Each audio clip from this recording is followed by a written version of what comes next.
Hello, back with another commission video.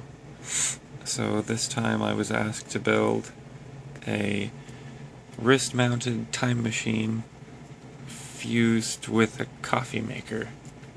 So there's a little tiny reservoir like down here with a little coil and a neon lamp and some coffee grounds, and there's actually a little tiny French press here, complete with a little screen and plunger and all that. It's all sealed up and made of glass. So I mean, I guess technically you could actually put boiling water in there and make a really, really tiny coffee.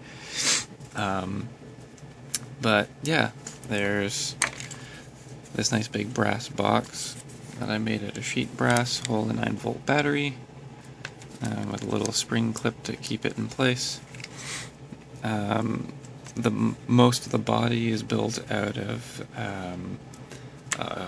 polycarbonate that I did up on the milling machine, the CNC machine. And inside I've got a board with a microcontroller and a couple of chips to do the actual time settings. So there's a button for data select, so what year, month, day, and then hours and minutes. And then these two buttons here are data up and data down. And if you hold them, they scroll as they should, faster and faster. That way you can set time quickly. There's also a where you're going and where you've stopped. So it's, 2015, and I just have some random times up there, or a random day and month up there, and then random time at 2 minutes after 4 in the morning.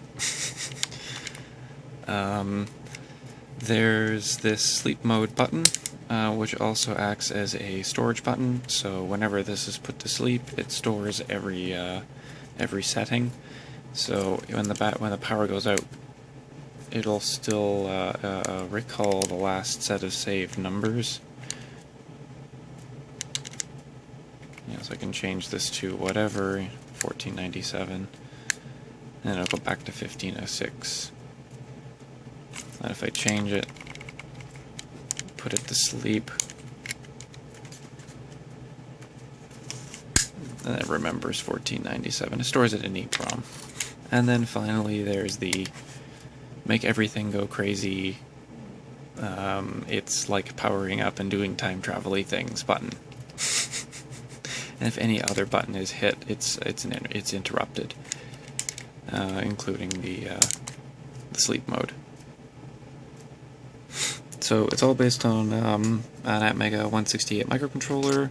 I have a 595 shift register doing column driving on the LEDs. There's a multiplexer doing row driving with transistors to drive everything so we don't overcurrent anything. And wow, I focus. But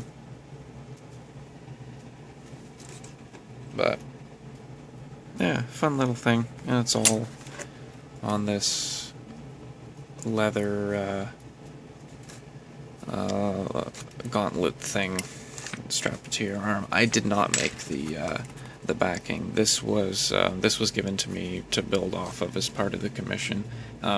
If I can in some way, I'll see if I can credit who built this, because I think it was done by hand by another indie kind of person. So I'll see if I can credit them as well. Yeah, fun little toy. Oh yeah, there's a little. I used a switch mode power supply this time for efficiency, so it should go for a little while. But yeah, just kind of fun.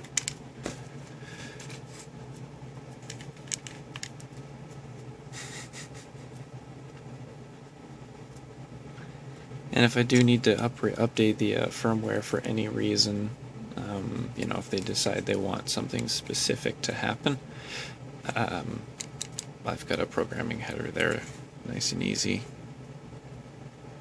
Anyway, that's all. Thanks for watching another Blinky Thing video.